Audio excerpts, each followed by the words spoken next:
Oh man, I loved that car, and I had to have a moment with it whenever I traded it in for So, Nissan Pathfinder. Huh? I'll leave it there. 'Cause okay. that car's not really very much cooler after that. Quick moment of silence. Yeah.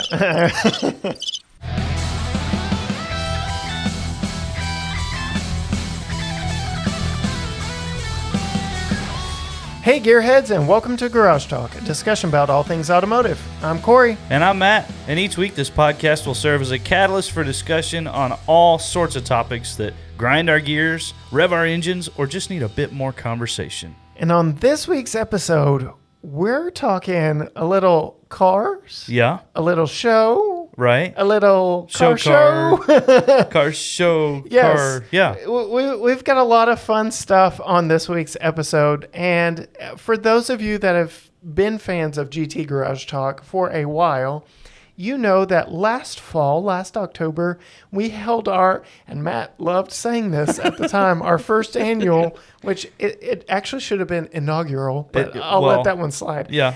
We had our first annual Unlikely Heroes car show last October. Yeah. Mid 2020, well, into 2020, Yeah. crazy year, but yes, we had an in-person car show, and it was a blast. It really was good. The entire premise behind it was getting to know the stories behind the vehicles that probably never would be in a car show Right. on their own merit any other way. Yeah, the normal, everyday, daily driver kind of cars and High milers, high milers, the cars that leave puddles, the cars that are like 6 cars in one. Right. And to that end, we had several excellent examples of that at our first annual. And I can say this with all the confidence in the world now because with gusto. Yes, we have scheduled, planned on the books. We've already started advertising the second annual Garage Talk, GT Garage Talk's Unlikely Heroes car show. October 23rd. Here in Tyler, Texas at Hilltop Church of the Nazarene. We are so excited. We cannot wait to see what shows up in the parking lot this year. It should be really good. And on top of that, we're going bigger and badder than we did last year as well. So there's going to be more fun for the entire family there outside of just gawking at, and I'd say that's the right word, gawking at some unusual and interesting cars. We're going to have some kids' EV races. Right. We're going to have some bounce houses. Yeah. We're going to have a vendor alley with several different vendors bringing all kinds of goods. So From pet snacks to American-made tools to all kinds of flavored stuff. popcorn. Yeah. I mean, so all kinds of good stuff going to be out there. Speaking of flavored popcorn, food trucks. Yes. We've already secured, we're going to have Traveling Tom's coffee truck going to be there. So we're going to have all kinds of coffee from them. If you want to know more about this car show and keep up with everything as it changes and evolves and grows and gets bigger, the place to find it all, gtgaragetalk.com/car show. Yes. And that's all lowercase. Yes. I found out the hard way that if you capitalize anything in there, messes it up. It does goofy. Yeah, gtgaragetalk.com/car show. You'll be able to register your car from there. So if your car meets some of those criterias, high miles, lots of dents, dings, maybe some DIY repairs. Daily driven. Yeah. Be sure to sign up because space is limited due to the physical location in which we are set. We're looking to go bigger than last year because we're going to have a little less space restriction than last year. Physical distancing restrictions. We're going to do 1 car length in between instead of 2. So it's going to be a good time. Yeah, we ended up with, 36, 37 cars last year, somewhere around there. I'm shooting for 50 this year. Oh, I'm going big. Okay. 75. Woo-hoo. You're cram them in there like sardines. Well, I think we can make it happen. Yeah. I'd love to see it happen because, again, you can go see some of the pictures from last year, the Franken truck from C.W. LaRue that he brought out there. I'm hoping and praying that he comes out again because I know that there have been some modifications since then. Since then. Yeah. So all that to say, This week, we have a special guest with us. Yes. And that is actually our senior pastor at Hilltop Church of the Nazarene, our host sponsor, and resident gearhead in his own right, Reverend Michael Scarlett. We are very, very glad to have you on with us. Thanks for having me. Absolutely. And so Matt has talked a little more about your car history with you than I have. So I am very excited for this episode because I know, as we teased in the intro, there is a little show to be had in this conversation. And definitely. that is definitely high on the rad list of cars to talk about. But why don't you give our listeners just a little insight into your own personal car history and what got you into cars? Oh, yeah. Well, Hot Wheels, I think, got me into cars. They're just so cool. Absolutely. They're still absolutely just unbelievably cool. Dukes of Hazzard. Yeah. Growing up, Knight Rider. Oh, yeah. A-Team, the van. I mean, there's just gobs and gobs and gobs of cool cars. And then, of course, there's Eleanor from, Gone to 60 Seconds. I mean, there's just gobs and gobs of cars. Absolutely. But I'll start. My dad gave my sister for graduating college in, I think, 1986. It was a 1981 Pontiac T1000 that he bought brand new. Oh, wow. Gave it to her for graduation. And she got married in 87.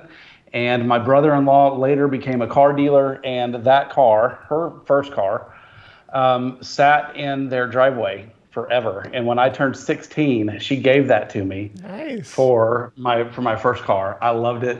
It's a Pontiac T1000, two-door, this ridiculously slow four-banger, but man, it was clean. It was just amazing. I could get it to backfire at will. And you seem to brag about that. Oh, it was awesome because I would go and pick up my brother from junior high, and it was a little bit of a walk for him from the front door out to where I was, and he would pray. He said he would pray, Lord, please don't let him do it. Please don't let him do it. I just loved it. It was absolute fun. And where we lived, our house, like if you ran through a stop sign, there was a T intersection, and you would run right into our house.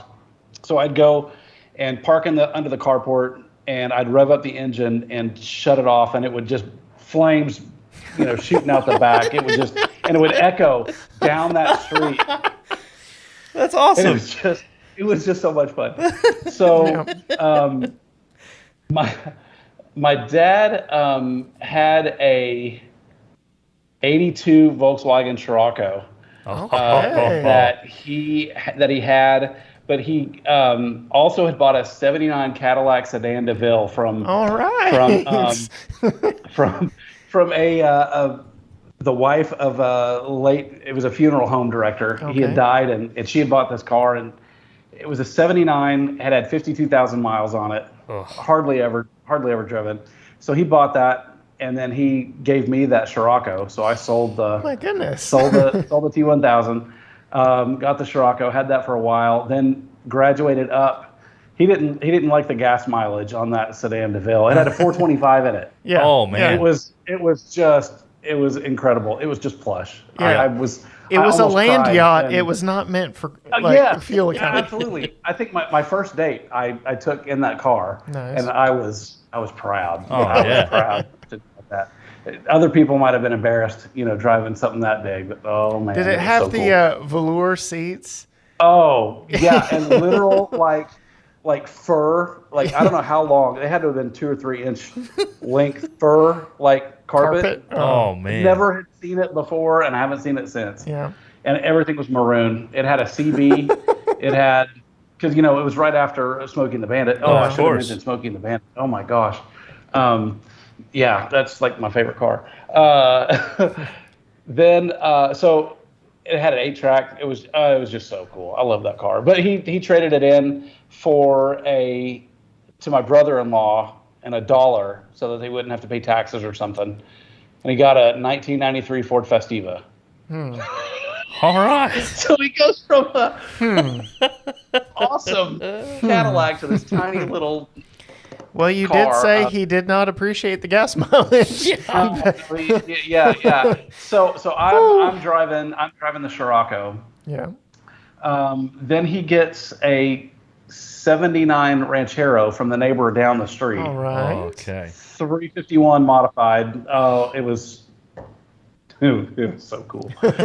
So then I went to college and I got the Ford Festiva and I raced it against my buddies. He had some 80s, like 6-cylinder, some tiny. His car was bigger than mine, and we raced, and I barely beat him. And we took the air cleaner off, and you know. It was hilarious.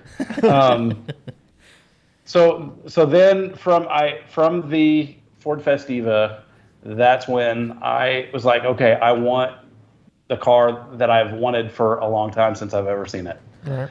1993. It was the year that I graduated from high school. 1993 Ford SHO. Oh. And there was a guy, it was about 25 minutes away, selling one. It was this incredible blue that the light hit it one way, and then if the light hit it the other way, it's like a purple. Yeah. It was awesome. This blue, black leather interior, or black, whatever it was. I thought it was leather. Manual transmission. Hello. I think that was like only 1%. If what I heard was right, it's only 1% of 93 were manuals. I don't know if that's right or not. I was doing a little bit of reading, and I don't actually know if that's correct. But hey, we'll live with it. it was a manual transmission, and I had an absolute blast with it. I think it was the coolest car I ever had. Yeah. And I had it for a number of years. For those of you listening unsure of what the Ford SHO is, it is the high performance Taurus. And you've probably seen one and don't even know it. If you are a fan of the classic Christmas movie, The Santa Claus, it is what Tim, the Toolman Taylor, Tim Allen, and his character, Scott Calvin, was driving in the Santa Claus. And as a huge car guy himself, Tim Allen loved that vehicle. And I'm sure he is the reason why that is the car he drives in that movie. But yes, so you have probably seen one. And so now there are going to be a bunch of people going and watching that movie. I didn't know that it was actually pronounced SHO. Yep. I thought it was SHO because it stands for super high output. Right. And so I just called it my Taurus SHO. And then I was watching some car show and they called it the SHO. And I was like, oh, all these years I've been pronouncing it wrong. I've been saying it wrong. And then of course they came out with the Shogun, right, which is the Ford Festiva with that SHO engine in the back. Oh my goodness. Which is so stinking hilariously cool. Yeah. But oh man, I loved that car, and I had to have a moment with it whenever I traded it in for Nissan Pathfinder. And I'll leave it there. That car's not really very much cooler after that. Quick moment of silence. Yeah. Okay. Yeah. Okay. All right. So yes, I'm assuming family happened and life situations changed and yes. Oh well, I do digress. We had a 2003 or 4 Land Rover Discovery. Oh, okay. That we really loved. For me, it was a love-hate relationship because it is a Land Rover. Yep, I didn't really know exactly what I was getting into. It just looked cool. Mm-hmm. Mm-hmm. But the airbag suspension went out, and so it sagged. Tail was drooping. Yes. So we switched the suspension on the back of it. But oh man, that thing still. I think it's my wife's. I think it's her favorite car that we've had. Well, other than this new well, not new, but 16 Yukon that we have. Yeah. She loves that. But she really loved the Discovery.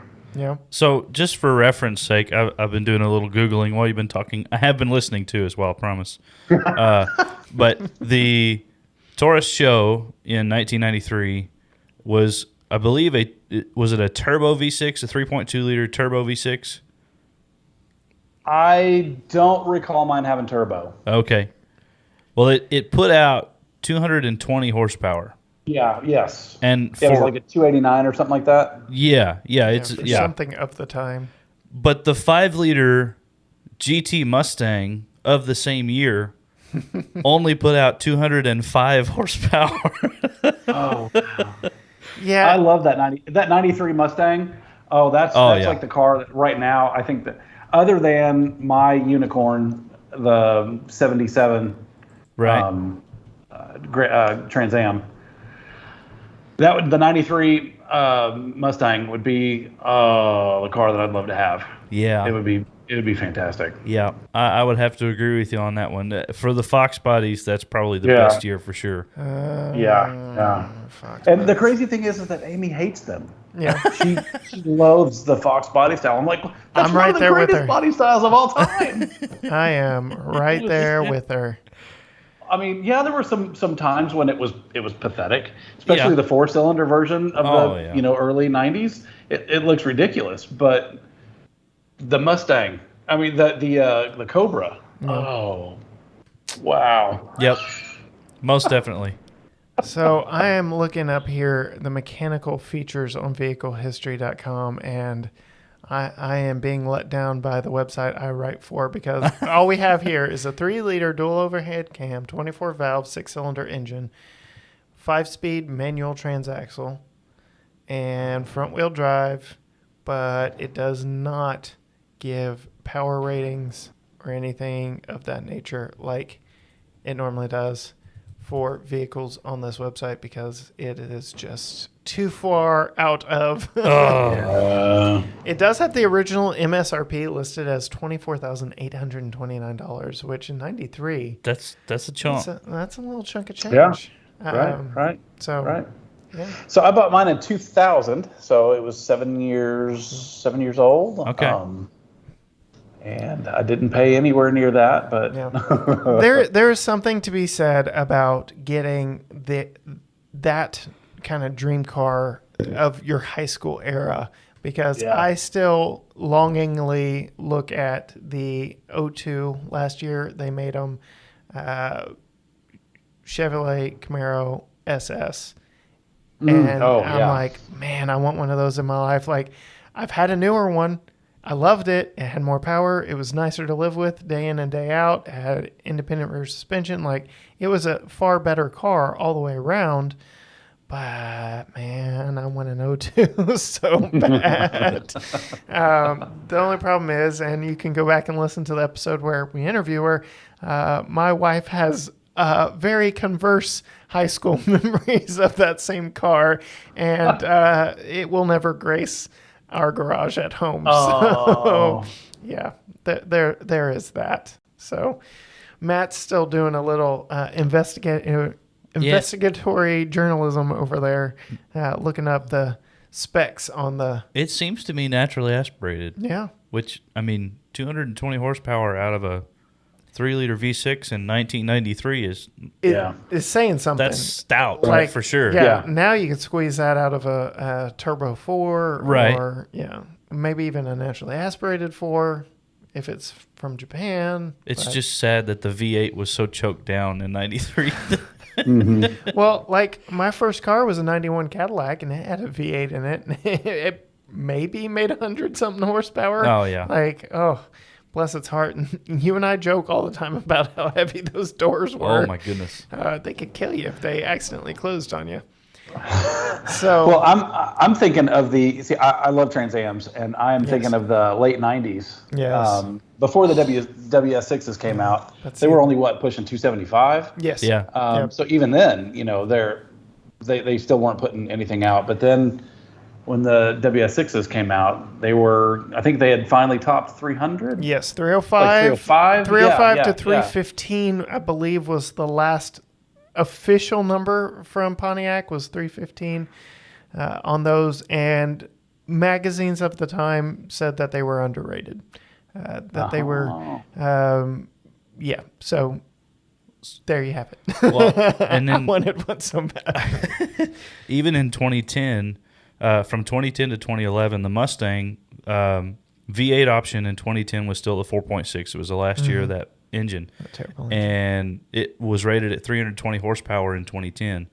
The V6 in 2011 was rated at 305. Yep. Wow. And it cut 2 cylinders off. So I mean, it was faster out of the box just because it was lighter, and so technology when it comes to engines, just in the past decade, has been leaps and bounds. 20 and 30, Right. it's just insane. So you've had some fun rigs, and I'd say that SHO is definitely a showstopper. If you had it for our car show, oh man, it would draw quite a crowd. Oh, I would love to have that. It's somewhere down in South Texas, I think. Oh, well,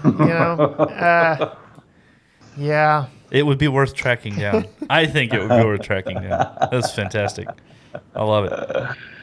So we not only wanted to talk to you about your car history and just some of the shenanigans, and I love it brings back memories of me and my older brother in high school. The pranks that you used to backfire at will on him.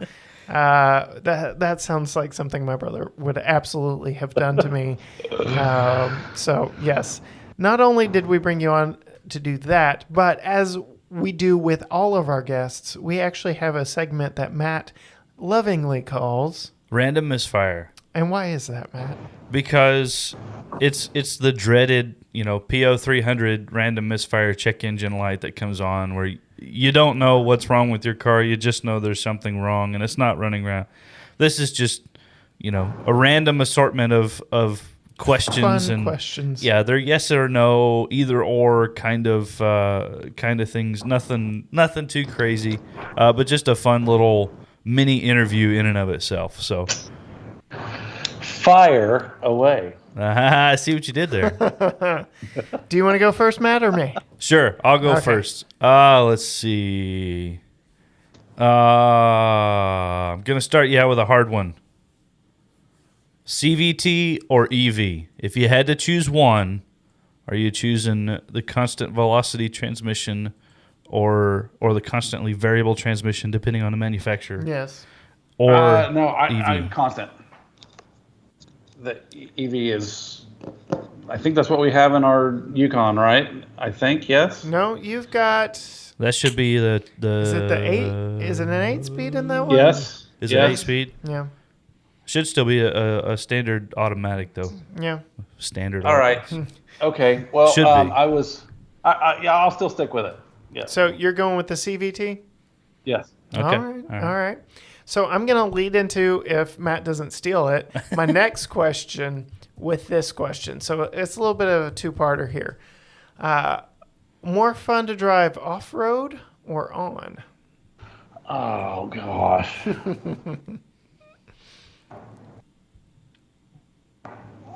I'd say on-road. Okay. It's really a toss-up, but I'm thinking of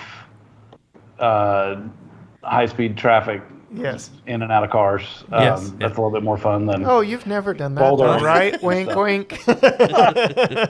I've never got 100 on 435 in Kansas City. No. Absolutely not. That'd be ludicrous. Just ludicrous. All right. So with my fingers are crossed, right? That's yeah. It's all video. We can say that, and or it's all audio. There's no videos. Yeah. No video. Edit that part out, right? Right. Yeah. All right. So with the rad history of vehicles that you have had, are you more tech or less? I'm stealing Corey's question. More tech or less tech? Oh, less. Okay. Just the simpler engine, I think, is something that I mean, technology is great, but When it works.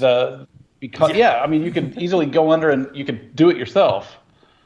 So Yeah. Agreed. it's become so complicated. It's like, yeah. I mean, even with the SHO, Yeah. it was too complicated for me to change my own spark plugs. I can't take this this exhaust manifold off. I have no idea how to torque these bolts down to the proper specs that they're supposed to be. Yeah. So Yeah. Keep it simple, stupid, right? Right, exactly. All right. So, even though you answered the last question for me on road, you seem to have some interest in off-road driving. You had that disco. Interest. Yeah. Interest, yes. You I had haven't that. had much experience with it, but yes, I'm interested. All right. So, in the current world, there are two huge players going to war with one another. Last week on our YouTube channel, we went exclusive Bronco heavy, Bronco crazy. And tonight I am wearing my Team Jeep shirt. So we got to know, which camp are you in? Are you in Team Bronco? Oh, gosh. Or Team Jeep? Oh, man. All right. I have to tip my hat or show my hand. I'm definitely a Bronco guy. Okay. Yes. Okay.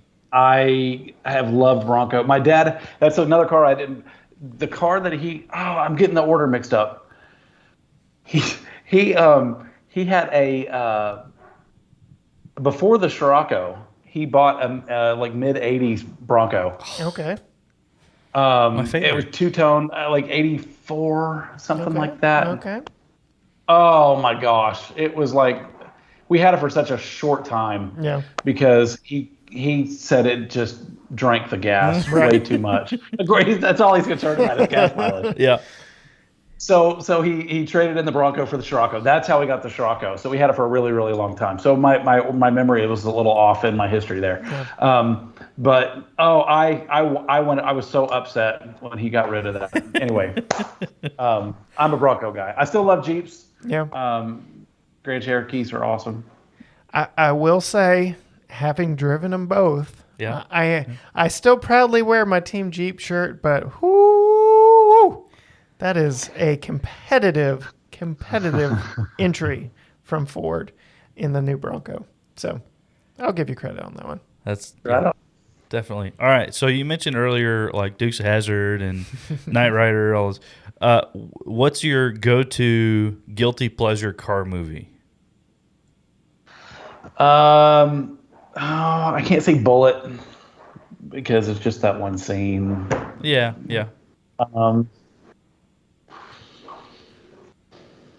It's got to be Smokey and the Bandit. Yeah. Yes. Trans That car is just, I love it. I love it. I own all three on DVD. So, yeah. Love that car. Yep. It's beautiful. All right. There's so many good ones to choose from. We're gonna have to start cycling some of these out. I know. So we can, like, well, I'll ask the new one. We just asked it for the first time last week. Right. I'll ask it again this week.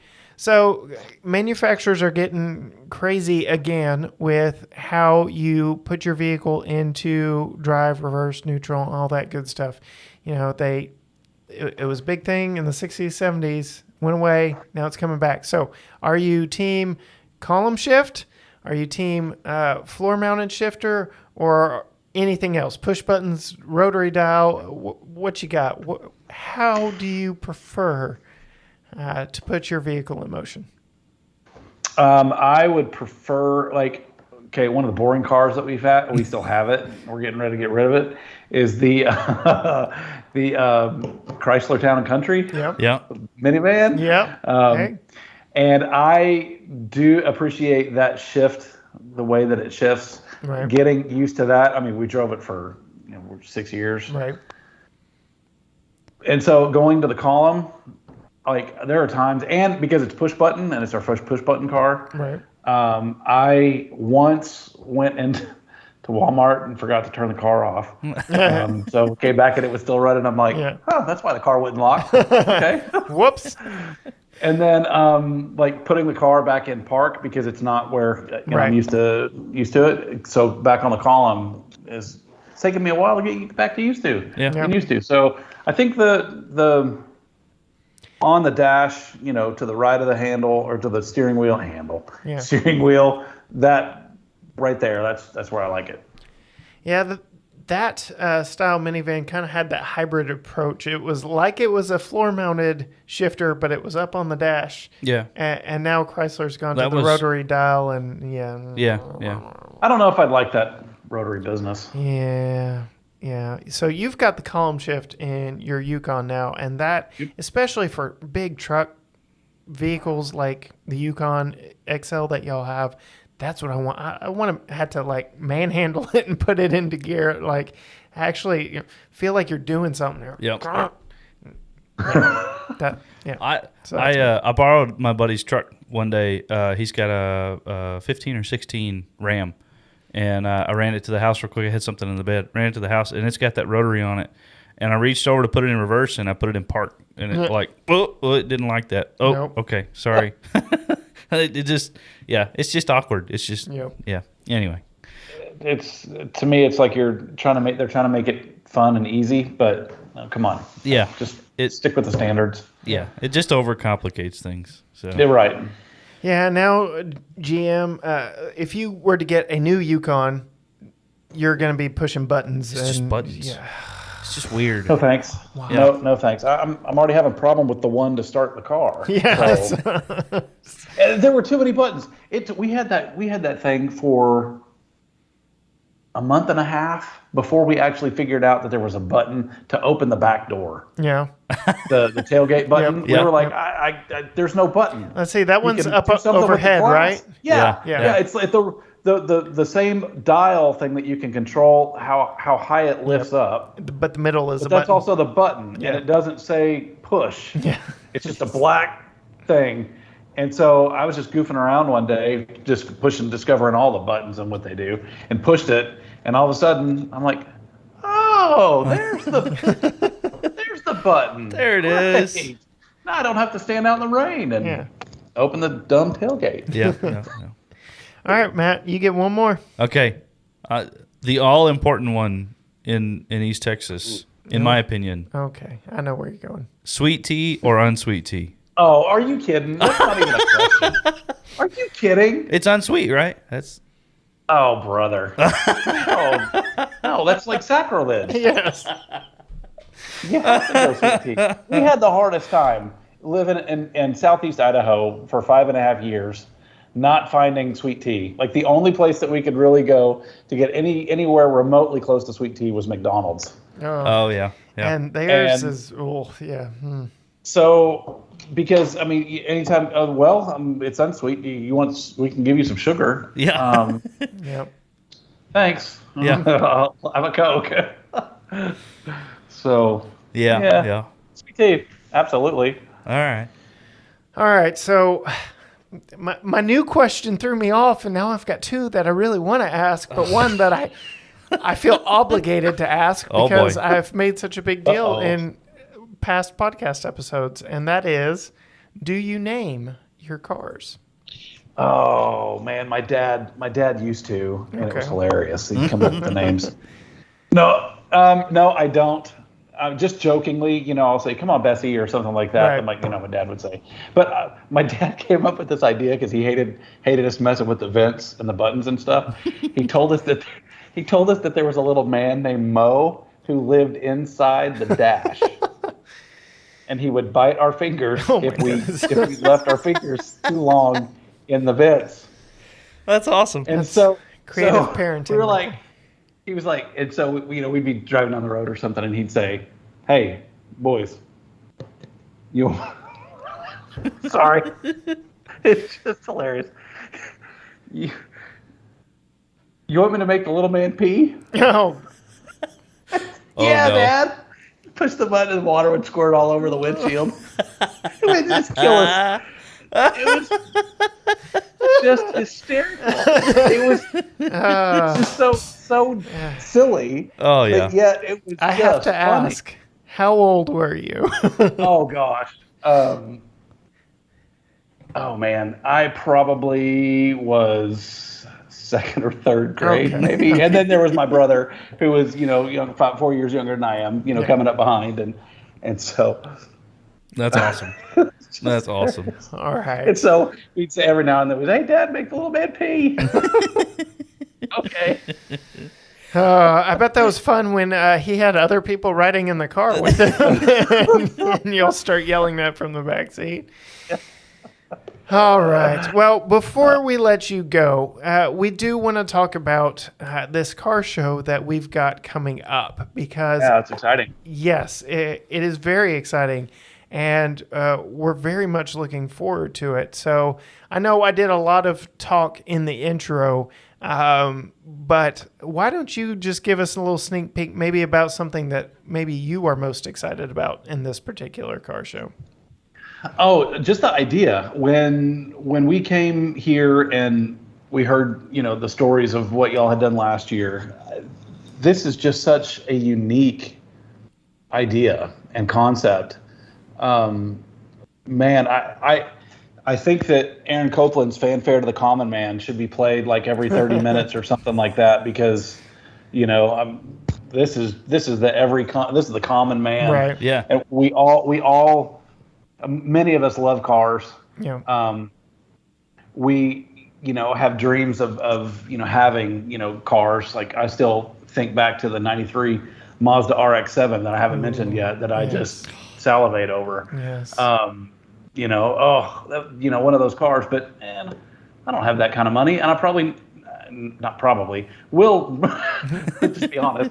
And in reality, I'll never have that kind of money to where I can have a car like that. Right. So to be able to just hey, yeah, I've got this car and I got this scratch because I slid around a corner and I got that dent. It's kind of like Mater, Right. in Cars too. Yep. Talking about all the character, of his scratches and things and stuff like that. So just to create an environment where people can come together, and I don't want to just say guys, because I know there are girls that love cars too, and so to be able to just have a venue like that where people can just come and be together, talking about cars, for an event for families to get together, to be able to meet people in the community. Tyler's 100,000 people, and surrounding community, it makes it even larger than that. And so in a world that has us going and being isolated in so many occasions, that we have an opportunity to meet people and strike up possible friendships and community that can arise around this event. So I'm really, really excited about it. Well, I don't think I could say it any better than that. That's fantastic. Yeah. So, yes, even though you weren't here for year one, that's exactly the mindset we went at this with. It truly is an opportunity to celebrate that car that wouldn't normally be. It's the common car, the common man. Like my dad's 03 Honda Civic with over 100,000, maybe over 200,000 miles on it was there. Wow. And we also had a Lamborghini. So which that one did qualify because it is his daily driver. It's his daily driver. Wow. Yeah. Different world. Yep. But, Oh, yeah. that is exactly what we wanted to create in this event, is an opportunity to celebrate those dents and dings and share those stories of, it may not be perfect, but this is what I drove here. Yeah. This is what got me here. This is what got me this far. And here are some of my fond or maybe not so fond memories along the way. That was probably my favorite part, was just getting to walk around the show and talk to people about their cars. I mean, I'm a car guy. I like talking cars. I like being around cars. I like looking at cars. But to hear the heart investment in these vehicles, in these inanimate objects that have become a part of the family, was just cool. Just cool. And to get to somewhat share in this event, and people having the opportunity to come out and bring it out and show it off. I mean, it's like showing off your favorite dog kind of a thing, you know. It was really, really cool, and I'm looking forward to it. And you've been looking forward to it since before we actually had the first one. Maybe. Give me heart palpitations over here. But yes, we are so very excited about this. I cannot put it into words because it was such a blast the first year, and we're looking to make it bigger and better than last year, this year. And you can find out everything you need to know about it as new vendors come on board, as new sponsors come on board, as we figure out exactly what the entertainment schedule and everything is going to look like. Everything will be at gtgaragetalk.com/car show. And if you've got a car with a story to tell, even if it's a Lamborghini, we'll allow you to come. Oh yeah. You can register there on gtgaragetalk.com/car show. You can check out more about the venue, which is our church, Hilltop Church of the Nazarene. And my wife can even help you find things to do if you're not from this area through visittyler.com. So we've got you covered on all bases, but it is going to be a blast of an event. Food trucks will be there. We're still working out the minutia of details, but just excited for everything along the way. And I'm very anxiously looking forward to October 23rd of this year. And as you pointed out today, cooler weather would be nice as well. Oh, yes. man, yeah. So looking forward to it. Please hurry up, Lord. Come on. Yeah, we're always so anxious for summer and all the activities that come with it. I know you've got a jet ski. You're shaking your head no right now, and you've got a jet ski. That's Emily's jet ski. Okay. That's right. But yes, one of the key reasons why this was tail end of October last year, and the same reason it is tail end of October this year, is that's about when it finally decides to start cooling off down here in Texas. Yep. So I do believe we're going to have an award this year for most miles traveled to attend for participating vehicles. So you actually had to enter your vehicle to win said award.